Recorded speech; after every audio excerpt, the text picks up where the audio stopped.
Gramática española lección 30. La obligación en español. 1. Tener que. Más infinitive. Esta expresión se refiere a alguien tiene que hacer algo. Tener se conjuga según el tema de la oración. Ejemplos. Tengo que hacer los deberes. Miguel tiene que limpiar la casa. 2. Deber más infinitive. Esta expresión se puede traducir como alguien debe hacer algo. Deber es un verbo regular y también se conjuga de acuerdo con el sujeto de la oración. Debo hablar con Dolores. Debes estudiar más a menudo.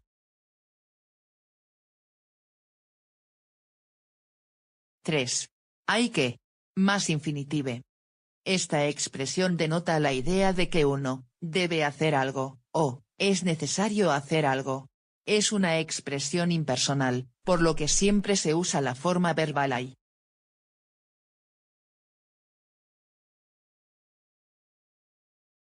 Echa un vistazo a los siguientes ejemplos. Hay que practicar español. Hay que limpiar la ventana. Está sucia.